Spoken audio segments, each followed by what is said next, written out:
മലയാളികൾ ഒന്നടങ്കം ഇന്ന് യമനിലേക്ക് ഉറ്റുനോക്കിക്കൊണ്ടിരിക്കുകയാണ്. ജൂലൈ 16-ാം തീയതിയാണ് നിമിഷപ്രിയയുടെ വധശിക്ഷ കോടതി വിധിച്ചിരുന്നത്. എന്നാൽ അതിപ്പോൾ നീട്ടിവെക്കപ്പെട്ടിരിക്കുന്നു. ആശ്വാസകരമായിട്ടുള്ള വാർത്തകൾ തന്നെയാണ് വന്നുകൊണ്ടിരിക്കുന്നത്.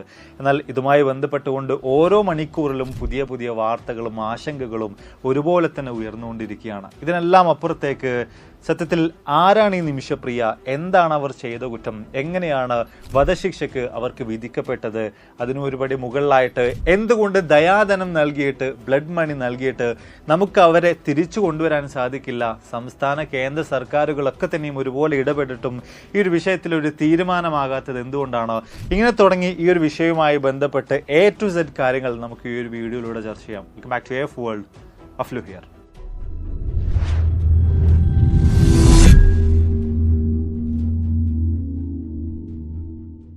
നിമിഷപ്രിയയുടെ ഈ ഒരു കേസുമായി ബന്ധപ്പെട്ടുകൊണ്ട് രണ്ട് തരത്തിലുള്ള വിശദീകരണങ്ങൾ നമുക്ക് കാണാൻ സാധിക്കുന്നുണ്ട്. അതിൽ ഒന്നാമതായിട്ട് വരുന്നത് യമനിലെ പോലീസുകാർക്ക് ഈ കേസുമായി ബന്ധപ്പെട്ടുകൊണ്ട് പറയാനുള്ള അവരുടേതായിട്ടുള്ള കാര്യങ്ങളാണ്. രണ്ടാമതായിട്ട് വരുന്നത് നിമിഷപ്രിയയുടെയും അവരുടെ അഡ്വക്കേറ്റ്സിന്റെയും ഭാഗത്ത് നിന്നുണ്ടാകുന്ന വിശദീകരണങ്ങളാണ്. ബാക്കി കാര്യങ്ങളിലേക്ക് പോകുന്നതിന് മുമ്പ് നിങ്ങൾക്കൂടെ ഉപകാരപ്രദമായിട്ടുള്ള ചെറിയൊരു കാര്യത്തെക്കുറിച്ചൊന്ന് പരാമർശിക്കാം. നിങ്ങൾ ഡാറ്റാ സയൻസിൽ ഒരു മികച്ച കരിയർ നോക്കുന്ന ഒരു വ്യക്തിയാണെങ്കിൽ ഓഡിയൻ സ്കൂൾ അതിനുള്ളൊരു ബെസ്റ്റ് അവസരം തന്നെ ഇപ്പോൾ തുറന്നു വെക്കുന്നുണ്ട് അവരുടെ ഡാറ്റാ സയൻസ് എലൈറ്റ് കോഴ്സിലൂടെ. ഇതിന്റെ ഏറ്റവും വലിയ പ്രത്യേകത സ്വിഗ്ഗി, ഫോൺപേ, നുവോ റീറ്റെയിൽ, ഫോർസീർ, വെനാലിറ്റിക്സ് തുടങ്ങി 5 പ്രമുഖ കമ്പനികൾ പിന്തുണക്കുന്ന ഇന്ത്യയിലെ ഏക കോഴ്സാണിത്. അതുകൊണ്ടൊക്കെ തന്നെയും വലിയ വലിയ ടെക് കമ്പനികൾ എന്തെല്ലാമാണ് നമ്മുടെ കയ്യിൽ നിന്ന് പ്രതീക്ഷിക്കുന്നത് എന്ന കാര്യത്തെക്കുറിച്ച് കൃത്യമായ രീതിയിൽ തന്നെ മനസ്സിലാക്കി നമുക്ക് പഠിക്കാൻ സാധിക്കും. അതോടൊപ്പം ഇവരുടെ ഹയറിംഗ് സ്പ്രിന്റ് വഴിയുള്ള റിക്രൂട്ട്മെന്റ് പ്രോസസ് യഥാർത്ഥ ഇന്റർവ്യൂകളിലേക്ക് നിങ്ങളെ നേരിട്ടെത്തിക്കും. കൂടാതെ ഡാറ്റാ സയൻസിലും എഐയിലും ഒക്കെ ജോലി നേടിക്കഴിഞ്ഞ അലുമിനീസിൽ നിന്ന് ഡയറക്റ്റ് ആയിട്ടുള്ള മെന്റർഷിപ്പ് നിങ്ങൾക്ക് ലഭിക്കുന്നതായിരിക്കും. കരിയർ ഗ്രോത്തിന് തീർച്ചയായിട്ടും ഇത് നിങ്ങളെ വലിയ തോതിൽ തന്നെ സഹായിക്കുന്നതായിരിക്കും. 200 മണിക്കൂറിലധികം ദൈർഘ്യമുള്ള ലൈവ് ഓൺലൈൻ ക്ലാസ്സസും ഹാൻഡ്സ് ഓൺ പ്രൊജക്ട്സും അസൈൻമെന്റും ഒക്കെ തന്നെ ഈ ഒരു കോഴ്സിൽ ഉൾപ്പെടുന്നു. അതോടൊപ്പം റെസ്യൂമെ തയ്യാറാക്കാനും മോക്കിന് ഇന്റർവ്യൂസിനുള്ള പ്രിപ്പറേഷൻസിനും ലിങ്ക്ഡിൻ ഒപ്റ്റിമൈസേഷൻ തുടങ്ങിയിട്ടുള്ള കരിയർ സപ്പോർട്ട് കൂടെ ഈ ഒരു കോഴ്സിന്റെ ഭാഗമായിട്ട് നിങ്ങൾക്ക് ലഭിക്കും. ഇവരുടെ അടുത്തൊരു ബാച്ച് വരുന്നത് ഈ വരുന്ന ജൂലൈ 26-ാം തീയതിയാണ്. 3 മാസം ഡ്യൂറേഷൻ ഉള്ള ഒരു കോഴ്സാണിത്. വീക്കെൻഡ്സിലായിരിക്കും ഓൺലൈനായിട്ട് ക്ലാസ്സുകൾ ഉണ്ടാവുക. നിങ്ങൾക്കൊരു ബാച്ചിലർ ഡിഗ്രി ഉണ്ടെങ്കിൽ തീർച്ചയായിട്ടും നിങ്ങൾക്കും ഈ ഒരു കോഴ്സിൽ ജോയിൻ ചെയ്യാൻ സാധിക്കുന്നതാണ്. മുൻ കോഡിംഗ് പരിചയമൊന്നും യാതൊരു വിധത്തിലും ആവശ്യമില്ല. ഇതൊരു കംപ്ലീറ്റ്ലി ബിഗിനർ ഫ്രണ്ട്ലി ആയിട്ടുള്ള കോഴ്സാണ്. മാത്രമല്ല 3 മാസത്തിൽ ഒരിക്കൽ മാത്രമേ ഈ കോഴ്സ് ഇവർ കണ്ടക്ട് ചെയ്യാറുള്ളൂ. സോ സീറ്റ്സ് ഒക്കെ വളരെയധികം ലിമിറ്റഡ് ആണ്. നല്ല പ്ലേസ്മെന്റ്സ് ഉണ്ട് എന്നതുകൊണ്ട് തന്നെ സീറ്റ്സ് ഒക്കെ വളരെ വേഗതയിലാണ് ഫില്ലായിക്കൊണ്ടിരിക്കുന്നത്. സോ ഡാറ്റാ സയൻസിൽ ഒരു മികച്ച കരിയർ നിങ്ങൾ ആഗ്രഹിക്കുന്നുണ്ടെങ്കിൽ ഓഡിയൻ സ്കൂളിന്റെ ഡാറ്റാ സയൻസ് എലൈറ്റ് കോഴ്സ് നിങ്ങൾക്ക് പറ്റിയൊരു പെർഫെക്റ്റ് ഫിറ്റ് തന്നെ ആയിരിക്കും. ലിങ്ക് കാര്യങ്ങളൊക്കെ ഞാൻ ഏതായാലും താഴെ കൊടുത്തിട്ടുണ്ട്. നിങ്ങൾ ഇൻട്രസ്റ്റഡ് ആണെങ്കിൽ തീർച്ചയായിട്ടും ഇന്ന് തന്നെ കാര്യമൊക്കെ ലിമിറ്റഡ് ആയിട്ടുള്ള സീറ്റ്സ് മാത്രമേ അവൈലബിൾ ആയിട്ടുള്ളൂ. ബാക്കി കാര്യങ്ങളിലേക്ക് പോകാം. ആദ്യം നമുക്ക് പോലീസുകാരുടെ വിശദീകരണങ്ങളിലേക്ക് തന്നെ കടക്കാം. 2017 ജൂലൈ മാസത്തിൽ തൻ്റെ ഭർത്താവായിട്ടുള്ള തലാൽ അബ്ദുൽ മഹ്ദി എന്ന് പറയുന്ന വ്യക്തിയെ കെറ്റാമിൻ ഉപയോഗിച്ചുകൊണ്ട്, ഈ കെറ്റാമിൻ എന്ന് പറഞ്ഞു കഴിഞ്ഞാൽ അനസ്തേഷ്യക്കൊക്കെ ഉപയോഗിക്കുന്ന ഒരു മരുന്നാണ്, അതുപോലെ തന്നെ പെയിൻ കില്ലറൊക്കെ ആയിട്ട് ഉപയോഗിക്കുന്ന ഡ്രഗാണ്. ഇതുപയോഗിച്ചുകൊണ്ട് കൊല ചെയ്യുകയും അതിനുശേഷം ഹനാൻ എന്ന് പറയുന്ന സഹായിയുടെ സഹായത്തോടുകൂടെ ആ മൃതദേഹം വെട്ടിനുറുക്കി ചെറിയ കഷ്ണങ്ങളാക്കിയിട്ട് സ്വന്തം ഭർത്താവായിട്ടുള്ള ആ ഒരു വ്യക്തിയെ വെട്ടിനുറുക്കി കഷ്ണങ്ങളാക്കിയിട്ട് ഭൂഗർഭ ടാങ്കിൽ ഒളിപ്പിച്ചു വെക്കുകയും അതിനുശേഷം നാട് വിടാൻ ശ്രമിക്കുകയും ചെയ്തു. അതിനിടയിലാണ് നിമിഷപ്രിയയെ ബോർഡറിൽ വെച്ചുകൊണ്ട് പോലീസുകാർ അറസ്റ്റ് ചെയ്യുന്നത്. ഇതാണ് പോലീസുകാരുടെ ഭാഗത്തു നിന്നുള്ള ഈ കേസുമായി ബന്ധപ്പെട്ടുള്ളൊരു വിശദീകരണം. അവരെ സംബന്ധിച്ചിടത്തോളം ഒരു യമൻ പൗരനായിട്ടുള്ള സ്വന്തം ഭർത്താവായിട്ടുള്ള ഒരു വ്യക്തിയെ അതിക്രൂരമായ രീതിയിൽ തന്നെ കൊല ചെയ്യുകയും അതിനുശേഷം അവരുടെ മൃതദേഹം ഒളിപ്പിച്ചു വെക്കുന്നതിന് വേണ്ടി ചെറിയ ചെറിയ കഷ്ണങ്ങളാക്കി മുറിച്ച് ഭൂഗർഭ ടാങ്കിൽ നിക്ഷേപിച്ചു എന്നൊക്കെ പറയുമ്പോൾ വലിയ രീതിയിൽ തന്നെ ഗുരുതരമായിട്ടുള്ളൊരു പ്രശ്നമായിട്ട് അതവിടെ എത്തിച്ചേരുന്നുണ്ട്. ഇതിൻ്റെ എല്ലാം അനന്തരഫലമായിട്ട്, ഇതിൻ്റെ എല്ലാം ഭാഗമായിട്ട് വിചാരണകൾക്കെല്ലാം ശേഷമാണ് പിന്നീട് ഇത്തരത്തിൽ അതീവ ഗുരുതരമായിട്ടുള്ള വളരെയധികം നീചമായിട്ടുള്ള രീതിയിൽ ഇങ്ങനൊരു പ്രവൃത്തി ചെയ്തു എന്നതിന്റെ അടിസ്ഥാനത്തിൽ നിമിഷപ്രിയയെ കോടതി വധശിക്ഷയ്ക്ക് വിധിച്ചിട്ടുണ്ടായിരുന്നത്. അവരുടെ സഹായിയെ ജീവപര്യന്തം ശിക്ഷിക്കുകയും ചെയ്തിട്ടുണ്ടായിരുന്നു. ഇനി ഈ ഒരു കാര്യങ്ങൾ അവിടെ നിൽക്കട്ടെ. ഇനി നേരെ നിമിഷപ്രിയയുടെ സൈഡിലേക്ക് വരുമ്പോൾ അവർക്ക് പറയാനുള്ളതും അവരുടെ അഡ്വക്കേറ്റ്സിന് പറയാനുമായിട്ടുള്ളതായിട്ടുള്ള കാര്യങ്ങൾ നമുക്കൊന്ന് പരിശോധിക്കാം. അതിൽ അവർ വിശദീകരിക്കുന്നത്, ഒരു കാരണവശാലും തലാൽ എന്ന ആ വ്യക്തിയെ കൊല ചെയ്യാൻ യാതൊരു വിധത്തിലുള്ള പ്ലാനുകളും നിമിഷപ്രിയയ്ക്ക് ഉണ്ടായിരുന്നില്ല. അത്തരത്തിലുള്ള യാതൊരുവിധ ഉദ്ദേശങ്ങളും ഉണ്ടായിരുന്നില്ല.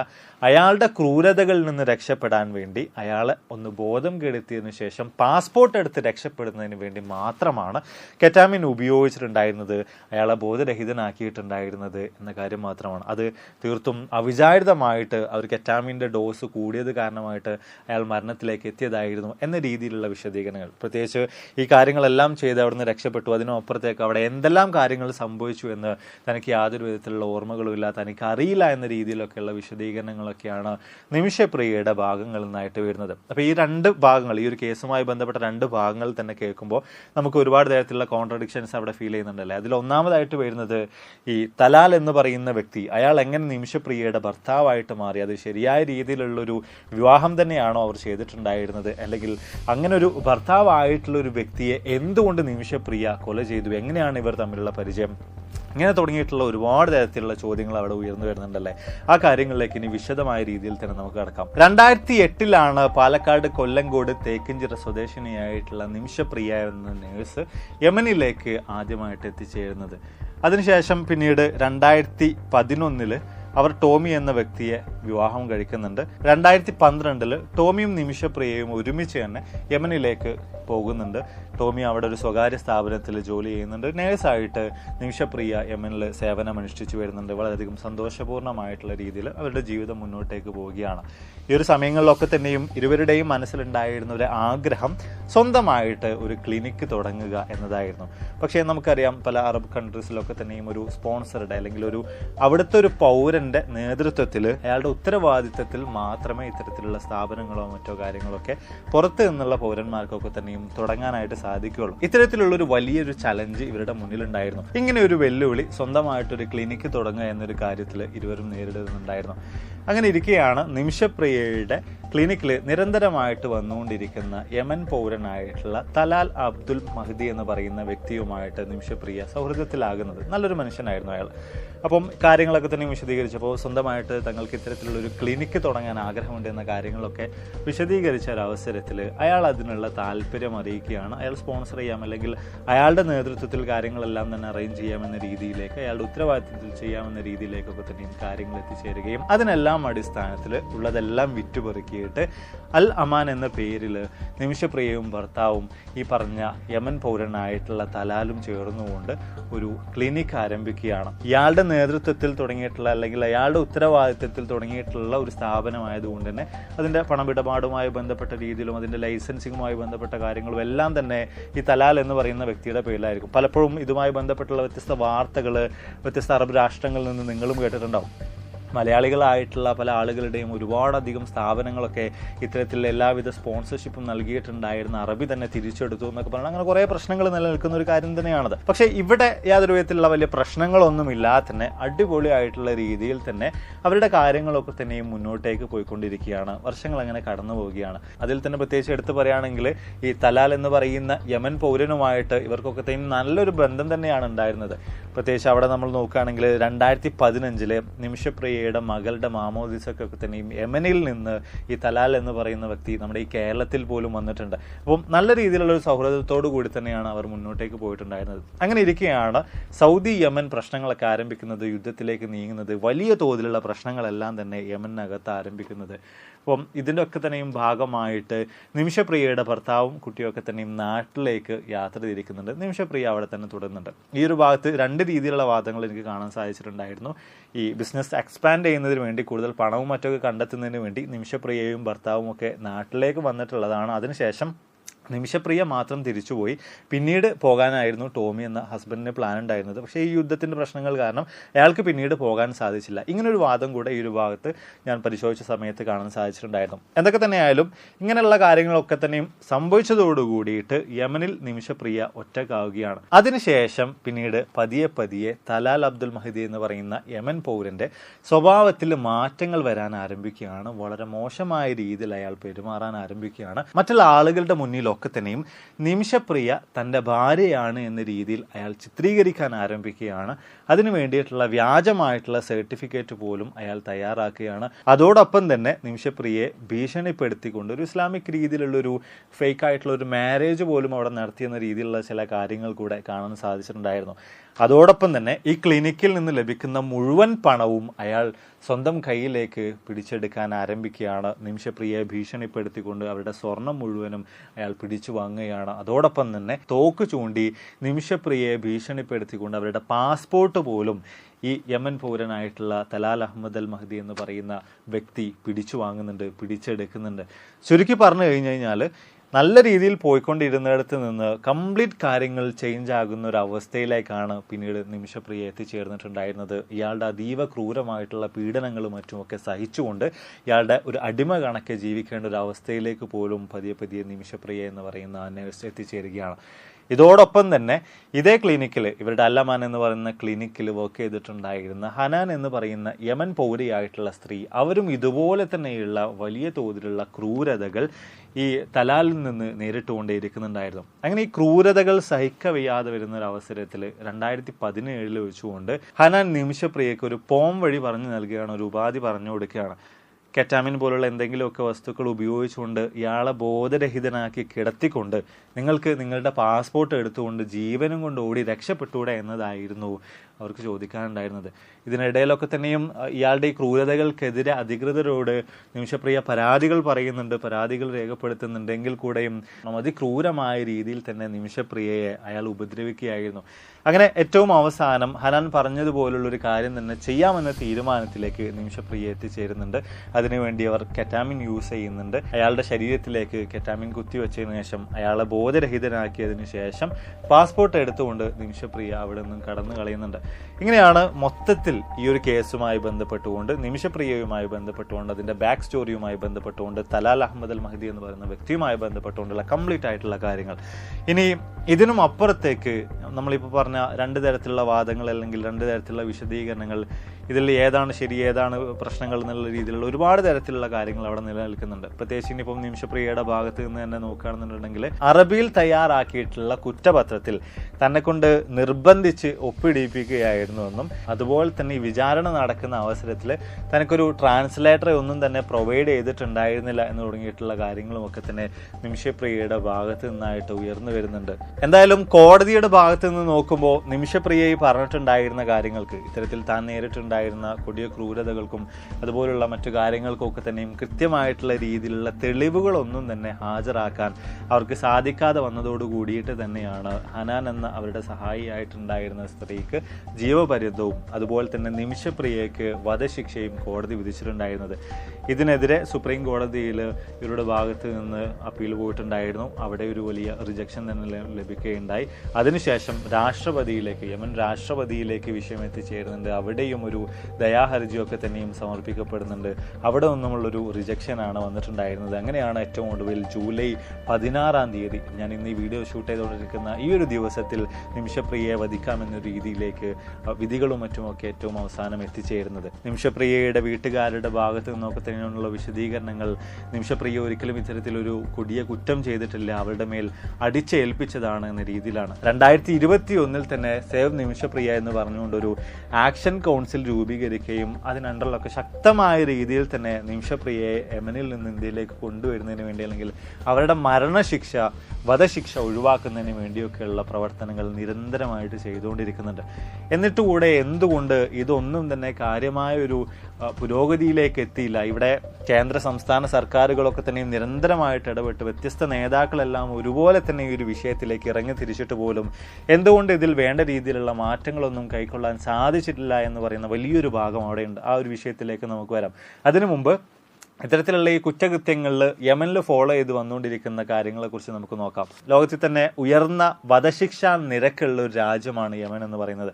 പ്രായപൂർത്തിയാകാത്ത കുട്ടികളെ പോലും വധിക്കുന്ന രീതിയിലുള്ള വ്യത്യസ്ത കാര്യങ്ങളിൽ യമനിൽ നിന്ന് ഇത്തരത്തിൽ ഉയർന്നു വന്നിട്ടുണ്ടായിരുന്നു. മാത്രമല്ല മനുഷ്യാവകാശ സംഘടനകൾ പലപ്പോഴും നടപടിക്രമങ്ങളുടെ ലംഘനം, നിർബന്ധിതമായിട്ടുള്ള കുറ്റസമ്മതം, പരിമിതമായിട്ടുള്ള നിയമസഹായം ഇങ്ങനെ തുടങ്ങിയിട്ടുള്ള കാര്യങ്ങളുമായി ബന്ധപ്പെട്ടുള്ള കൺസേൺസ് ഒക്കെ തന്നെയും അവിടെ ഉയർത്തിയിട്ടുണ്ട്. അതായത് ചുരുക്കി പറഞ്ഞു കഴിഞ്ഞാൽ ഇത്തരത്തിലുള്ള ഒരുപാടധികം വധശിക്ഷകൾ യമനിൽ നിരന്തരമായിട്ട് നടന്നുകൊണ്ടിരിക്കുന്നുണ്ട് എന്ന് ചുരുക്കം. ഇനി ഈ വധശിക്ഷയുടെ കാര്യത്തിലേക്ക് നോക്കുമ്പോൾ തോക്കുപയോഗിച്ചുകൊണ്ട് വെടിവെച്ച് കൊല ചെയ്യുന്ന രീതിയിലാണ് അവിടെ കാര്യങ്ങൾ പോകുന്നത്. അത് കൂടുതലും ജയിലിനകത്ത് വെച്ചുകൊണ്ടായിരിക്കും. ചില സമയങ്ങളിലൊക്കെ തന്നെയും പൊതുമധ്യത്തിൽ വെച്ചുകൊണ്ടും ഈ ഒരു വധശിക്ഷ നടപ്പിൽ വരുത്താറുണ്ട്. ഇനി ഈ കൊലപാതകവുമായി ബന്ധപ്പെട്ട് നോക്കുമ്പോൾ 3 തരത്തിലുള്ള ഓപ്ഷൻസ് ആണ് ഈ പ്രതികളുമായി ബന്ധപ്പെട്ട് അവരുടെ ശിക്ഷകളുമായി ബന്ധപ്പെട്ട് നിലനിൽക്കുന്നത്. ഈ പ്രതികൾക്ക് എന്ത് തരത്തിലുള്ള ശിക്ഷകൾ നൽകാമെന്ന് ഇരകളുടെ കുടുംബത്തിന്, ഇരക്കോ ഇരയുടെ കുടുംബത്തിനോ ഒക്കെ തന്നെയും തീരുമാനിക്കാവുന്നതാണ്. ഇപ്പം കൊലപാതകമാണെങ്കിൽ ഇര അവിടെ ഇല്ലാത്തതുകൊണ്ട് തന്നെ ഇരയുടെ കുടുംബമാണ് ഇത്തരത്തിലുള്ള ഈ തീരുമാനങ്ങൾ എടുക്കുന്നത്. അപ്പം അതിൽ തന്നെ ഒന്നുകിൽ ഇയാളെ വധശിക്ഷയ്ക്ക് വിധിക്കാം, അതിനു വേണ്ടിയിട്ടുള്ള അഭിപ്രായങ്ങൾ കുടുംബത്തിന്റെ ഭാഗത്ത് നിന്ന് ഉയർത്താം. അതല്ല എങ്കിൽ പണം മേടിച്ചുകൊണ്ട്, നമ്മൾ ബ്ലഡ് മണി എന്നൊക്കെ പറയാറുണ്ട്, ബ്ലഡ് മണി മേടിച്ചുകൊണ്ട് ഇയാൾക്ക് പുറത്തു കൊടുക്കാം. അതുമല്ല എന്നുണ്ടെങ്കിൽ യാതൊരു വിധത്തിലുള്ള പണവും മേടിക്കാതെ തന്നെ കുടുംബത്തിന് ഇയാൾക്ക് പൂർണ്ണമായ രീതിയിലുള്ള മാപ്പ് നൽകാം. ഇങ്ങനെ 3 രീതികളാണ്, 3 ഓപ്ഷൻസ് ആണ് ഒരു കൊലപാതകവുമായി ബന്ധപ്പെട്ട് അതിന്റെ ശിക്ഷകളുമായി ബന്ധപ്പെട്ടൊക്കെ തന്നെയും അവിടെ നിലനിൽക്കുന്നത്. ഈ കുടുംബത്തിൽ ഒരുപാടധികം ആളുകൾ ഉണ്ടെങ്കിൽ ഇവരുടെ എല്ലാം തന്നെ പൂർണ്ണമായിട്ടുള്ള സമ്മതത്തോടുകൂടെ മാത്രമേ ഈ ഒരു വധശിക്ഷ ഒഴിവാക്കാനും ഇനിയിപ്പോൾ ബ്ലഡ് മണി നൽകുന്ന ഒരു അവസ്ഥ ഉണ്ടെങ്കിൽ അതൊക്കെ ചെയ്യാനൊക്കെ സാധിക്കുള്ളൂ. ഇതിനോട് തന്നെ ചർച്ച ചെയ്തിട്ടുണ്ടായിരുന്ന ബ്ലഡ് മണിയുമായി ബന്ധപ്പെട്ട കണക്കുകൾ നോക്കുമ്പോൾ $1 മില്യൺ ഏറെക്കുറെ 8.5 കോടി രൂപയോളം വരും. അത്രത്തോളം നൽകാമെന്ന രീതിയിലുള്ള ചർച്ചകളൊക്കെ തന്നെയും ശക്തമായിട്ട് ഈ ഒരു വിഷയത്തിൽ നടന്നിട്ടുണ്ടായിരുന്നു. ഇനി എന്തുകൊണ്ട് ഈ ചർച്ചകളൊന്നും ഫലം കണ്ടില്ല എന്ന കാര്യത്തെക്കുറിച്ച് നോക്കുകയാണെങ്കിൽ കുടുംബത്തിലെ ചില ആളുകൾക്ക്, പ്രത്യേകിച്ച് തലാലിന്റെ സഹോദരനൊക്കെ തന്നെയും ഇതിൽ യാതൊരു വിധത്തിലുള്ള യോജിപ്പുമില്ല, ശക്തമായ ശിക്ഷ തന്നെ നൽകണം എന്ന രീതിയിൽ അയാൾ കഴിഞ്ഞ ദിവസം ഫേസ്ബുക്ക് പോസ്റ്റൊക്കെ തന്നെയും ഇട്ടിട്ടുണ്ടായിരുന്നു. ഇപ്പോൾ ഈ ഒരു വധശിക്ഷ നീട്ടിവെച്ചതിന് ശേഷം പോലും അയാൾ അതുമായി ബന്ധപ്പെട്ട അഭിപ്രായങ്ങൾ രേഖപ്പെടുത്തിയിട്ടുണ്ടായിരുന്നു. അപ്പോൾ ഇതിൻ്റെയൊക്കെ ഭാഗമായിട്ട് തന്നെയാണ് വധശിക്ഷ എന്ന രീതിയിലേക്ക് തന്നെ മുന്നോട്ടേക്ക് പോയിക്കൊണ്ടിരിക്കുന്നത്. എന്നിട്ട് കൂടെ എന്തുകൊണ്ട് ഇപ്പോൾ ഇങ്ങനെ ഒരു നീട്ടിവെക്കൽ ഉണ്ടായി എന്ന കാര്യത്തെക്കുറിച്ച് നോക്കുകയാണെങ്കിൽ അതല്ല, കേന്ദ്ര സംസ്ഥാന സർക്കാരുകൾ, ഗവൺമെന്റുകൾ പോലും ഇടപെട്ടുകൊണ്ട് ഒരു കാര്യമായൊരു തീരുമാനത്തിലേക്ക് ഇതിനെ എത്തിക്കാൻ എന്തുകൊണ്ട് സാധിക്കുന്നില്ല? ഈ ഒരു ഭാഗത്തേക്ക് ഇനി നമ്മൾ വരികയാണെങ്കിൽ ഏറ്റവും അവസാനം എന്തുകൊണ്ട് നിലവിൽ ഇത്തരം ഒരു മാറ്റം ഇവിടെ സംഭവിച്ചു എന്ന കാര്യങ്ങളൊക്കെ ചർച്ച ചെയ്യുന്ന രീതിയിലേക്ക് നമ്മൾ വരികയാണെങ്കിൽ യമന്റെ കാര്യം പരിശോധിച്ച് നോക്കുകയാണെങ്കിൽ അവിടെ ആകെ മൊത്തം പ്രശ്നങ്ങളാണ്. 2014 മുതലൊക്കെ തന്നെയും അവിടെ സിവിൽ വാർ ആണ്. അതിൽ തന്നെ യമന്റെ തലസ്ഥാനം ഇന്ന് ഭരിച്ചുകൊണ്ടിരിക്കുന്നത് ഹൂത്തികളാണ്. ഹൂത്തികളുമായിട്ട് ഇന്ത്യക്ക് അത്ര വലിയ രീതിയിലുള്ള ബന്ധങ്ങളില്ല, നയതന്ത്ര ബന്ധങ്ങൾ വളരെ കുറവാണ്. അതുപോലെ തന്നെ യമന്റെ മറ്റു ചില ഭാഗങ്ങളിൽ ഹൂത്തികളോട് എതിരഭിപ്രായമുള്ള ആളുകളാണ് ഭരിച്ചുകൊണ്ടിരിക്കുന്നത്. അപ്പോൾ അങ്ങനെ ഒരു ക്രമസമാധാനമൊക്കെ പൂർണ്ണമായിട്ടും താറുമാറായ രീതിയിൽ കൃത്യമായൊരു നിയമ സംഹിതകളൊക്കെ തന്നെയും നല്ല രീതിയിൽ മുന്നോട്ടേക്ക് കൊണ്ടുപോകുന്ന കാര്യത്തിൽ വ്യത്യസ്ത വെല്ലുവിളികൾ നേരിടുന്ന രീതിയിൽ നയതന്ത്രപരമായിട്ടുള്ള ചർച്ചകൾ നടത്താനുള്ള സാഹചര്യമില്ലാത്ത രീതിയിലൊക്കെ തന്നെയാണ് യമനുമായി ബന്ധപ്പെട്ട കാര്യങ്ങൾ ഇന്ന് മുന്നോട്ട് പോയിക്കൊണ്ടിരിക്കുന്നത്. അപ്പോൾ അതുകൊണ്ടൊക്കെ തന്നെയാണ് കേന്ദ്ര സർക്കാരിന് പോലും നല്ല രീതിയിലുള്ള ഒരു ഇടപെടൽ ഇവിടെ നടത്തിക്കൊണ്ട് നിമിഷപ്രിയയുടെ ഈ കേസുമായി ബന്ധപ്പെട്ടുകൊണ്ട് അവരുടെ വധശിക്ഷയുമായി ബന്ധപ്പെട്ടുള്ള കാര്യങ്ങളൊന്നും ഇളവുകൾ വരുത്തി തിരിച്ചു കൊണ്ടുവരാനോ മറ്റു കാര്യങ്ങളൊന്നും തന്നെ സാധിക്കാതെ പോകുന്നത്. യമന്റെ കാര്യം എടുത്ത് പരിശോധിച്ച് നോക്കുകയാണെങ്കിൽ അവിടെ ഒരുപാടധികം ഗോത്രങ്ങളുണ്ട്, ഗോത്ര തലവന്മാരുണ്ട്. ഇവർക്കൊക്കെ തന്നെയും അവിടുത്തെ ജുഡീഷ്യറിയിൽ പോലും വലിയ സ്വാധീനമുണ്ട്. അവരുടെ ഓരോ തീരുമാനങ്ങൾക്കും അവർ പറയുന്ന ഓരോ വാക്കുകൾക്കും വലിയ തോതിൽ തന്നെ സ്വാധീനം ചെലുത്താൻ അവിടെ സാധിക്കുകയും ചെയ്യും. അത്തരത്തിലുള്ള ഒരു സാഹചര്യത്തെ മുതലെടുത്തുകൊണ്ടുള്ള ചില ഇടപെടലുകളുടെ ഭാഗമായിട്ടാണ് ഇപ്പോൾ ഈ വധശിക്ഷ പോലും മാറ്റിവെക്കപ്പെട്ടിട്ടുള്ളത്. ആ കാര്യങ്ങൾ തീർച്ചയായിട്ടും നമ്മൾ എടുത്തു പറയേണ്ട ഒന്നുകൂടിയാണ്. കേരളത്തിലെ പ്രശസ്ത മതപണ്ഡിതനായിട്ടുള്ള കാന്തപുരം AP അബൂബക്കർ മുസ്ലിയാരുടെ ഇടപെടലുകൾ, അദ്ദേഹം യമനിലുള്ള ഇത്തരത്തിലുള്ള ഗോത്ര തലവന്മാരോടൊക്കെ സംസാരിച്ചതിന് അടിസ്ഥാനത്തിലാണ് ഇപ്പോൾ വധശിക്ഷ ഇന്ന് ജൂലൈ 16-ാം തീയതി നടത്തേണ്ട വധശിക്ഷ മാറ്റിവെക്കുന്ന ഒരവസ്ഥയിലേക്ക് എത്തിയിട്ടുണ്ടായിരുന്നത്. ഇവിടെയും നമുക്ക് നോക്കുകയാണെങ്കിൽ ഈ വിഷയവുമായി ബന്ധപ്പെട്ടുകൊണ്ട് പലതരത്തിലുള്ള വാദങ്ങളും പ്രതിവാദങ്ങളും പല കമൻസും ഒക്കെ തന്നെ നമുക്ക് കാണാൻ സാധിക്കുന്നുണ്ട്. മാനുഷിക പരിഗണനയുടെ അടിസ്ഥാനത്തിലാണ് അദ്ദേഹം ഇത്തരത്തിലുള്ളൊരു കാര്യം ചെയ്തിട്ടുള്ളത് എന്നൊരു കാര്യമാണ് അവരുടെ ഭാഗത്ത് നിന്ന് വിശദീകരണമായിട്ടുണ്ടായിരുന്നത്. ഇവിടെ ഇനിയിപ്പോൾ ഈ ഒരു കേസുമായി ബന്ധപ്പെട്ടുള്ള കാര്യങ്ങൾ നോക്കുകയാണെങ്കിൽ ഇപ്പം ഭർത്താവിനെ കൊല ചെയ്തു, ക്രൂരമായിട്ട് കൊന്നു, അങ്ങനെയൊക്കെ പറയുന്ന ഒരു ഭാഗങ്ങൾ അപ്പുറത്തുണ്ട്. ഇനി അതുപോലെ തന്നെ അയാൾ ഫേക്ക് ആയിട്ടുള്ള രീതിയിലുള്ള സർട്ടിഫിക്കറ്റ് ഉണ്ടാക്കിയാണ് നിർബന്ധിച്ച് മാരേജ് എന്നുള്ള രീതിയിലേക്ക് ചെയ്തതാണ്, കൊല്ലാക്കൊല ചെയ്യുകയായിരുന്നു, അങ്ങനെയൊക്കെ പറയുന്ന മറ്റൊരു ഭാഗവും നമുക്കിവിടെ കാണാൻ സാധിക്കുന്നുണ്ട്. തീർച്ചയായിട്ടും തെറ്റാണ്. അതിൻ്റെ വാസ്തവങ്ങൾ പേഴ്സണലി എനിക്കും കൃത്യമായിട്ട് അറിയില്ല. വ്യത്യസ്ത ഭാഗങ്ങൾ നമുക്ക് കണ്ടിട്ടുള്ള കുറേ കാര്യങ്ങൾ, കുറേ ഡാറ്റകളാണ് നമ്മളും ഈ ഒരു വീഡിയോയിൽ ഷെയർ ചെയ്തിട്ടുണ്ടായിരുന്നത്. ഇവിടെ പ്രധാനമായിട്ടും മലയാളികളാണെങ്കിലും എല്ലാവരും മനുഷ്യത്വമുള്ള എല്ലാവരും ഒരുപോലെ തന്നെ ആ ഒരു മനുഷ്യത്വത്തിൻ്റെ ബേസിൽ ഒരു മനുഷ്യ ജീവൻ രക്ഷിക്കുക എന്ന രീതിയിൽ തന്നെയാണ് നിമിഷപ്രിയയ്ക്ക് വേണ്ടിയിട്ട് ഇവിടെ സംസാരിച്ചുകൊണ്ടിരിക്കുന്നത്, അതുമായി ബന്ധപ്പെട്ട കാര്യങ്ങളൊക്കെ തന്നെയും ചെയ്തുകൊണ്ടിരിക്കുന്നത്.